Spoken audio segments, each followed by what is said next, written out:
No princípio, criou Deus o céu e a terra era sem forma e vazia, e havia trevas sobre a face do abismo, e o Espírito de Deus se movia sobre a face das águas.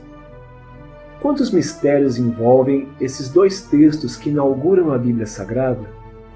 Quantos anos tem o planeta Terra? Existiu uma Terra caótica? A queda de Lúcifer teria sido a causa da morte dos dinossauros e a transformação dos continentes? E o Jardim do Éden? Bem-vindo à minissérie No Princípio.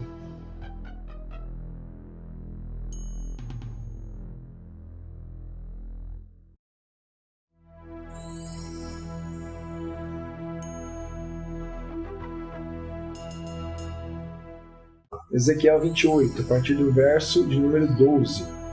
Filho do homem, levanta uma lamentação sobre o rei de Tiro e diz-lhe: assim diz o Senhor Deus, tu eras o selo da medida, cheio de sabedoria, perfeito em formosura. Estiveste no Éden, jardim de Deus.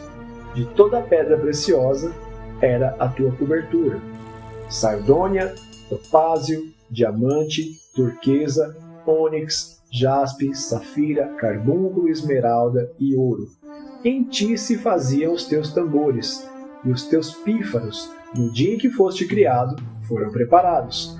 Tu eras o querubim ungido para cobrir, e te estabeleci no Monte Santo de Deus estavas, no meio das pedras afogueadas andavas. Perfeito eras nos teus caminhos, desde o dia em que foste criado, até que se achou iniquidade em ti. Na multiplicação do teu comércio, encheram o teu interior de violência e pecaste. Por isso te lancei, profanado do monte de Deus, e te fiz perecer ao querubim cobridor no meio das pedras afogueadas. Elevou-se o teu coração por causa da tua formosura, corrompeste a tua sabedoria por causa do teu resplendor. Por terra te lancei, diante dos reis te pus, para que olhem para ti. Pela multidão das tuas iniquidades, pela injustiça do teu comércio, profanaste os teus santuários. Eu, pois, fiz sair do meio de ti um fogo que te consumiu, e te tornei em cinza sobre a terra, aos olhos de todos os que te veem. Todos os que te conhecem entre os povos estão espantados de ti. Em grande espanto te tornaste, e nunca mais subsistirá. Ezequiel, capítulo 28. Versos de 12 a 19. Então a gente pode, com esse texto, partir de uma compreensão teológica também consistente, e diz que esse texto revela a natureza de Lúcifer. Podemos tirar alguns elementos com base no conhecimento sobre ele. Lembra que eu falei lá de pegar vários textos e montar um dossiê completo, igual aos evangelhos? Estamos fazendo isso aqui. Então vamos lá. Esse texto nos mostrou algumas características. Ele era sábio, belo e perfeito. Ele habitava no Éden, ele morava no Éden. Ah, mas esse é o Éden mineral. Qual é o texto de que existiu outro Éden? Ah, ele se adornava de pedras preciosas. E aí, qual o problema? No dia que foi criado, nele foram feitos instrumentos musicais. Percebeu que fala em ti foram criados pífaros e som de tambores? Outra característica, ele tinha negócios.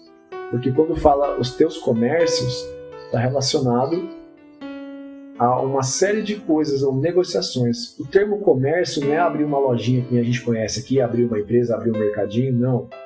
Quando ele fala que ele tinha negócios, fala que ele tinha assuntos a cuidar, ele tinha comércios porque ele tinha responsabilidades, ele talvez tivesse posses, né? E isso fez com que ele se enchesse de violência e pecou. Talvez ele era um cobrador de dívidas espiritual, sei lá. Talvez ele tinha as posses que ele era responsável por cuidar. Lembra que Jó fala que tinha o dia que os filhos de Deus se reuniam e se apresentavam para prestar suas contas ali? Talvez eles prestavam contas de posses, de responsabilidades, de tratos, enfim.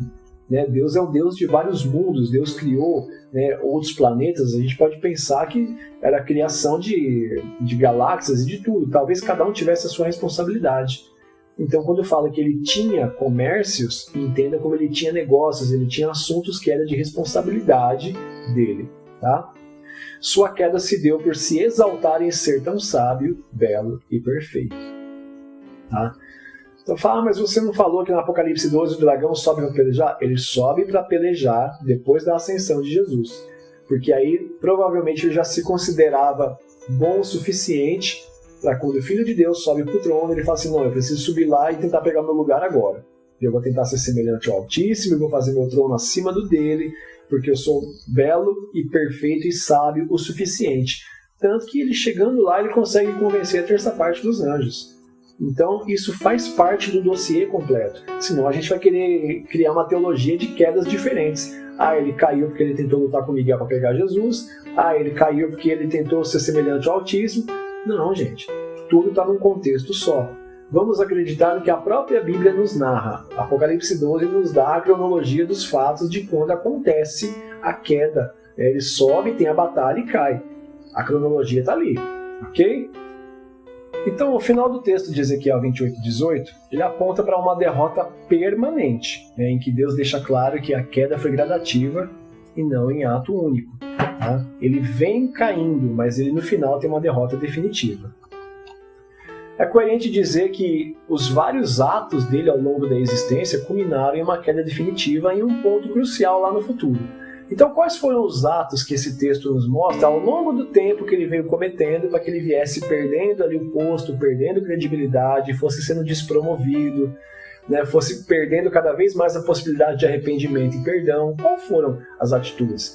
Esse texto nos mostra, por exemplo, a multidão de iniquidades.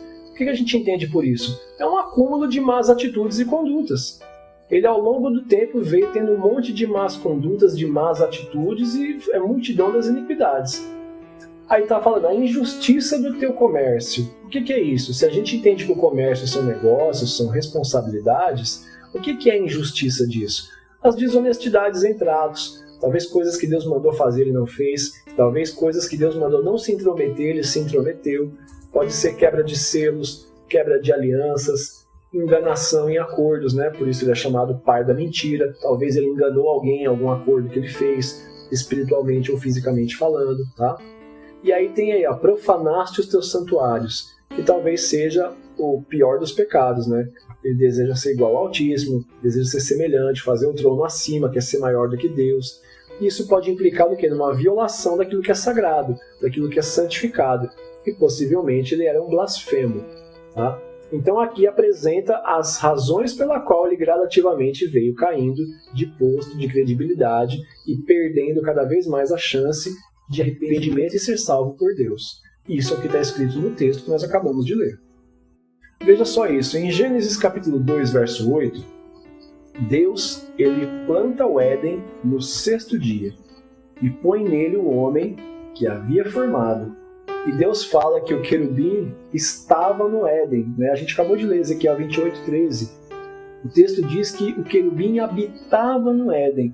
Se a gente já entendeu e já concordou que tudo começa quando Deus começa a criar as coisas da terra sem forma e vazia, ele também foi criado depois disso.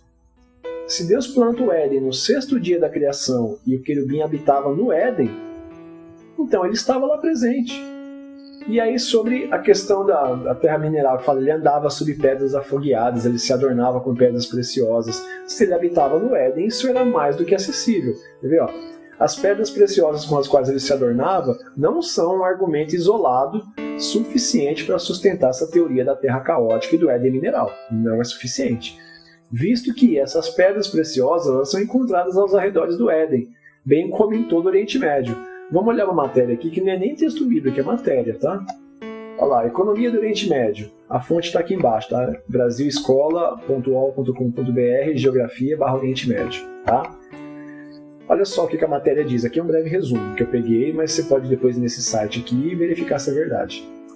A economia dos países do Oriente Médio está concentrada no setor terciário e também na indústria extrativa. Embora se trate de uma área majoritariamente árida, a agricultura é igualmente muito presente, sobretudo nos países mais pobres, e emprega ainda grande parte da mão de obra. Agora olha aqui que interessante sobre a economia do Oriente Médio. Isso nos dias de hoje, imagina antigamente, né, que o homem não tinha explorado ainda. A região é rica em recursos naturais, detentora de pedras preciosas. Até hoje é assim lá. Se você pegar a região ali do Iraque, onde se acredita que era o Éden, né, por causa da localização de alguns rios que tem ali, né, que são os rios que também saíram dali do Éden, é uma região abundante em pedra preciosa e minerais. Aí a gente tem uma matéria fora do âmbito da Bíblia. Mas e se a gente pegar, por exemplo, aqui, ó, Gênesis capítulo 2, versos 10, 11 e 12. Olha o que também afirma o texto. Saía do rio do Éden para regar o jardim, e dali se dividia e se tornava em 4 braços. Né? O nome do primeiro é Pison. Esse é o que rodeia toda a terra de Havilá, onde há ouro. E o ouro dessa terra é bom, e ali há o bidélio e a pedra sardônica.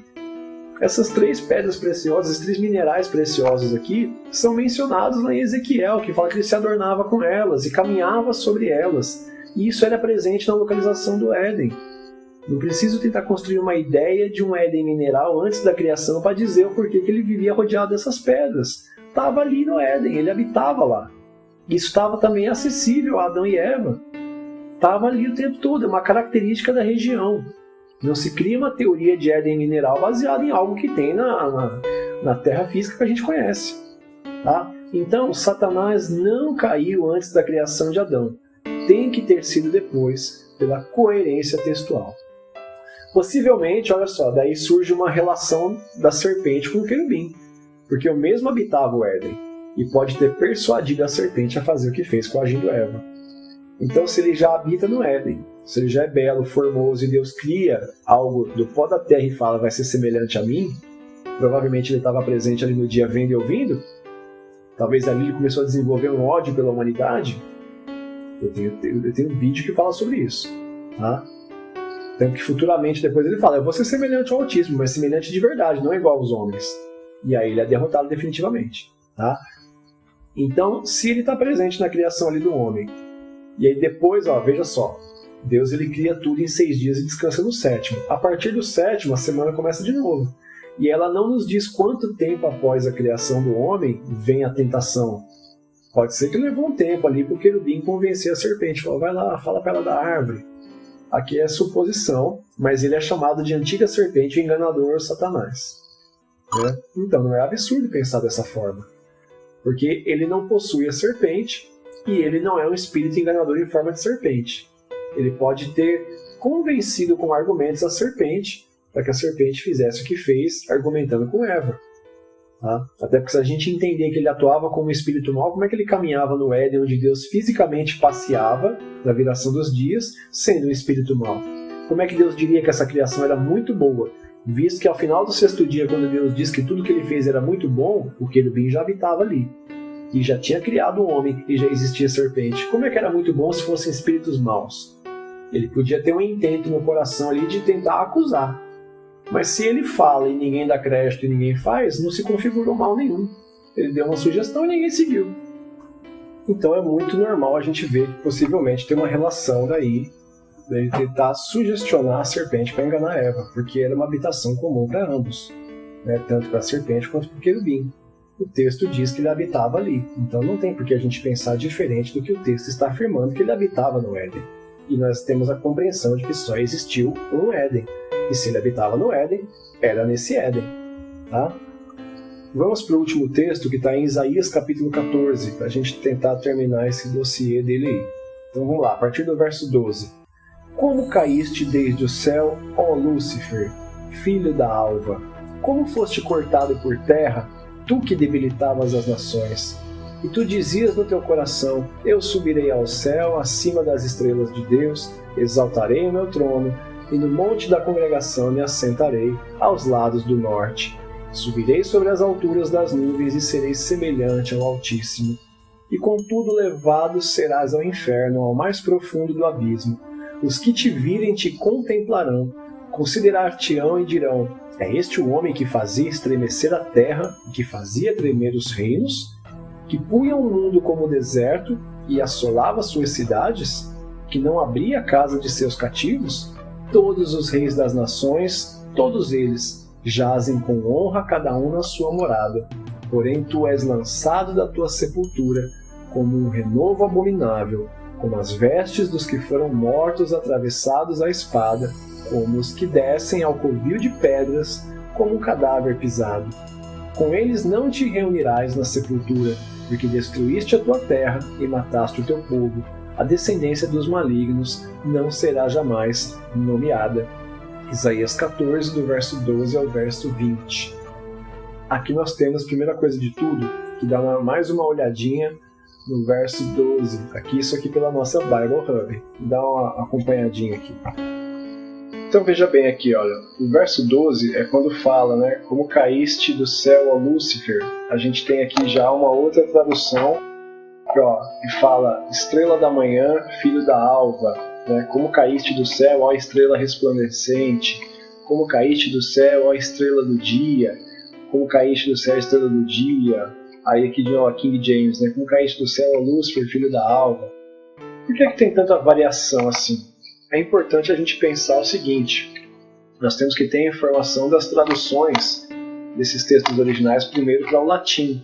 E aí Jerônimo, quando ele traduz para o latim, ele tem uma característica que nas traduções dele é um certo equívoco, porque muitas terminologias que os hebraicos, né, os textos hebraicos eles usam, algumas terminologias de características, ele sempre traduzia com nome próprio, colocava com letra maiúscula como nome próprio.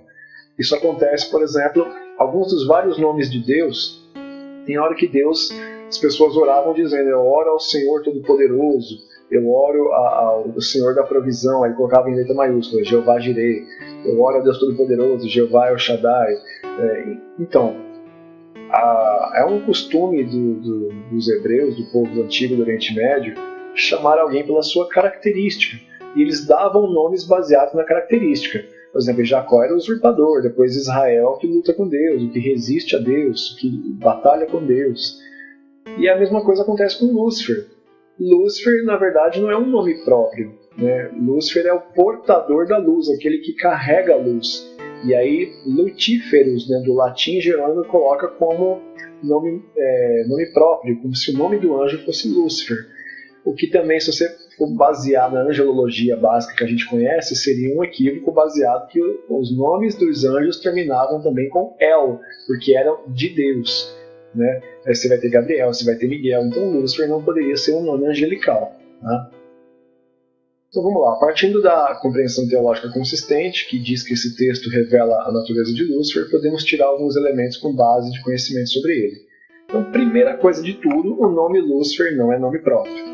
É um equívoco da tradução de Jerônimo considerar Lutíferos do latim um nome próprio, sendo que hoje nós sabemos que no hebraico original é mencionado sobre aquele que portava, que carregava a luz. Do latim luti, luz, e feros, que carrega. A origem também do termo fera para animais domesticados de carga.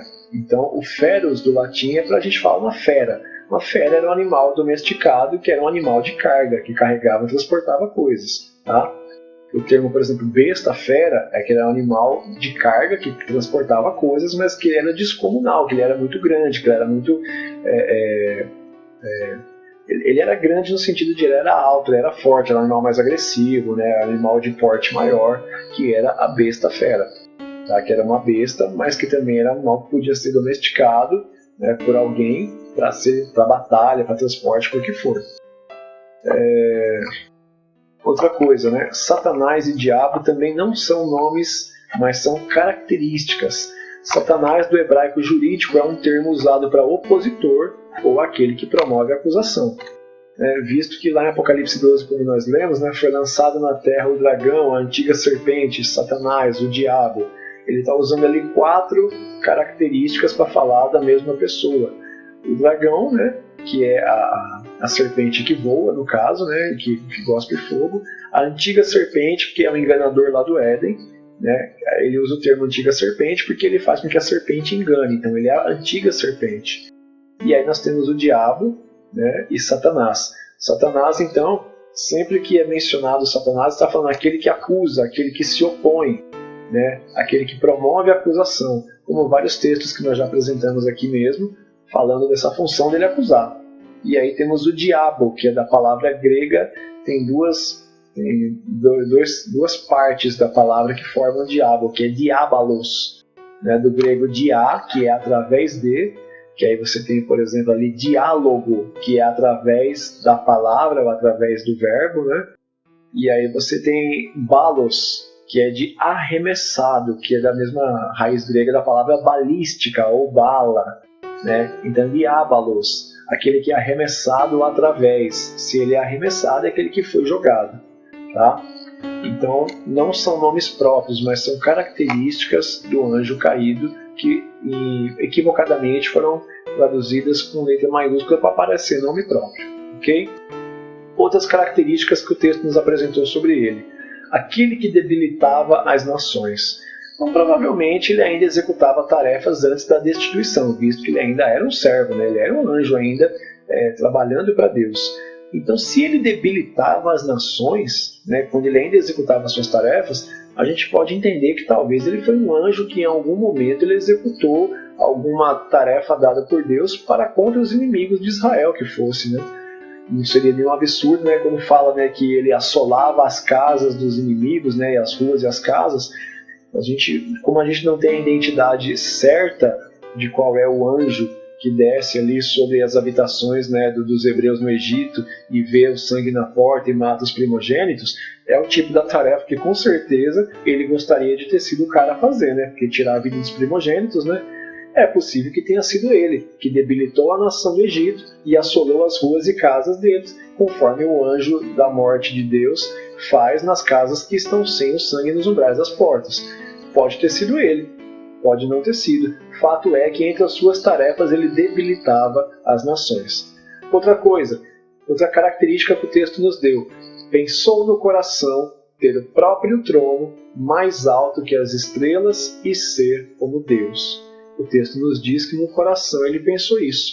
Talvez em tanta formosura, beleza, sabedoria e na multiplicação dos comércios, das posses que ele adquiriu, principalmente quando a terra foi passada de forma legal para ele por Adão, né?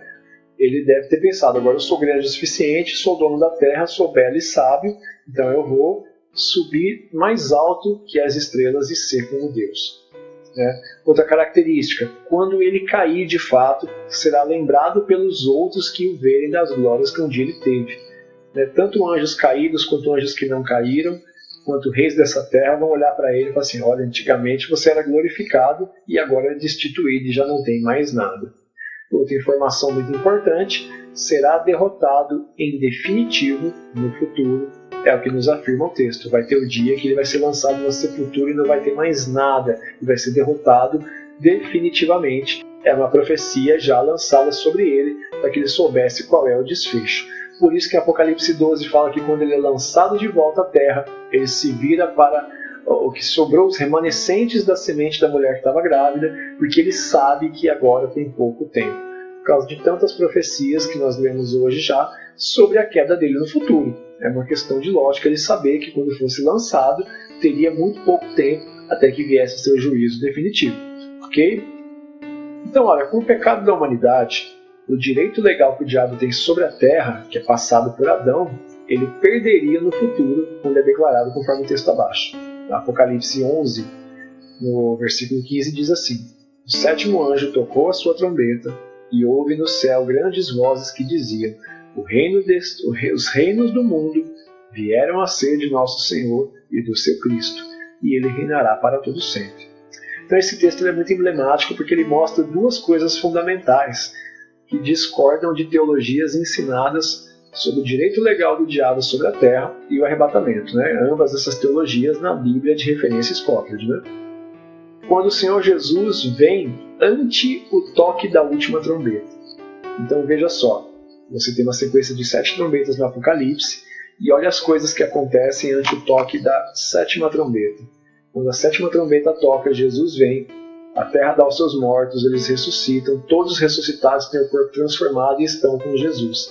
E naquele momento, os reinos do mundo passam a ser de Jesus Cristo. Então Satanás perde o direito que ele tinha sobre a terra, que foi dado a ele por Adão. Quando Adão pecou, perdeu o direito sobre a terra, e a terra passou a ser maldita por causa de Adão. Tá? Por essa razão, o dragão sobe ao céu, né, irado contra o varão que foi arrebatado para Deus e governa com cetro de ferro. Né? E aí a gente tem a confirmação de que Jesus é esse varão, mais uma vez agora em Salmo, né? Salmo 2, versos 8 e 9, que diz: Pede-me, e eu te darei os gentios por herança, e os fins da terra por tua possessão. Tu os esmigalharás como uma vara de ferro, tu os despedaçarás como um vaso de oleiro. Então aqui, quando os reinos desse mundo, no antitoque da última trombeta, passam a ser de Jesus, Deus dá a eles os gentios por herança. Então, os outros povos dos confins da terra, outras tribos, nações e línguas também passam a pertencer a Jesus. E os fins da terra por possessão, ou seja, Deus dá o planeta agora de posse para Jesus. E Jesus é o que governa com vara de ferro. Por isso que o dragão sobe tão irado, né, quando o menino é arrebatado para o céu. Porque se é anunciado que esse menino haveria de governar com vara de ferro, o diabo sabe que ele perderia o direito sobre a terra, sobre os povos, e ele não tem mais direito sobre o planeta. Tá? Então, é uma das razões pelas quais ele fica tão irado e sobe para pelejar, porque ele ia perder o que ele tinha. Tá? Na própria tentação, né, de Jesus, o diabo aparece para Jesus logo após o batismo de Jesus, onde a voz de Deus nitidamente declara que Jesus era o Filho amado. Né? Por ter o direito sobre a terra, o diabo usa essa terra para barganhar com Jesus na tentação. Né?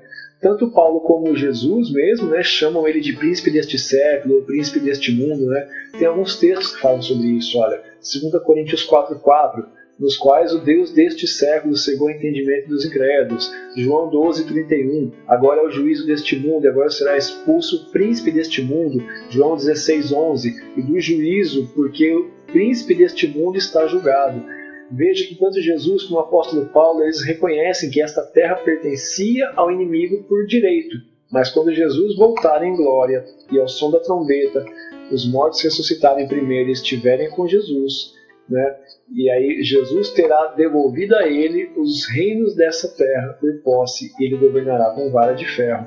Então, tanto o diabo, ele é o príncipe deste século, o dono desse mundo, dessa terra, né? Tanto ele tem esse domínio, esse poder sobre a terra, que ele usa ela para barganhar com Jesus. Quando Jesus vai ser tentado, né, ele tenta, em última instância, ele fala o quê? Fala, olha, ele leva Jesus no pináculo do templo e fala: tudo que você está olhando aqui eu te dou se você me adorar. Aí Jesus fala: cara, só adorará o Senhor teu Deus. Ou seja, ele não está oferecendo uma coisa que não é dele, igual alguns pregadores falaram. Ele tentou enganar Jesus porque está oferecendo para Jesus o que já é dele. Não, ele ofereceu para Jesus o que viria a ser de Jesus se Jesus vencesse, como de fato venceu. Então ele estava oferecendo algo que era dele, sim. Tá? Tanto que Jesus, ele não repreende ele dizendo: você está me oferecendo uma coisa que não é sua. Jesus diz: não adorarás a outro Deus, senão o Senhor teu Deus. Adorarás somente a Deus. Jesus não preocupa com a posse, ele preocupa com a adoração. Entendeu? Então essas diferenças têm que ser bem observadas. Se o diabo estivesse oferecendo para Jesus algo que não pertencia ao diabo, Jesus teria repreendido. Fala: como é que você me oferece algo que não é seu, ou que é de meu pai, ou que já é meu? Jesus não faz isso. Então veja, nós temos que sempre prestar atenção ao que o texto está dizendo. Tá? Eu já ouvi várias pregações dizendo que o diabo estava oferecendo algo que não era dele, que ele queria enganar Jesus, que Jesus já era o dono, mas não. Legalmente o direito sobre a terra ainda era dele. Tanto que quando Jesus usa o termo "o mundo jaz no maligno", quer dizer que o mundo dorme no maligno porque já pertence a ele, e não tem o que se faça até que Jesus tome essa terra de volta. Nós temos que sempre dar importância ao que os textos estão dizendo primeiro de forma literal. Então eu espero, até esse momento, estar sendo pelo menos agregador de informações, né? Mesmo que você não concorde com nada que eu falei. Você pode até não concordar e eu respeito isso. Eu só quero que você admita que pelo menos eu apresentei textos e não criei nada da minha cabeça. Tá? Vou fazer um pequeno resumo para você ficar com essa última análise cronológica sobre tudo que nós falamos hoje aqui em ordem de acontecimentos, tá? E com os textos que nós apresentamos. Então o primeiro conceito seria basicamente esse. Nós temos uma linha que vai do Éden até a ascensão de Jesus. Lá no princípio, entendendo que o Éden é o princípio, nós temos aí então o querubim que habitava no Éden, ok? Então olha só o que nós temos em seguida. Ele habitava no Éden, que é o que o texto afirma.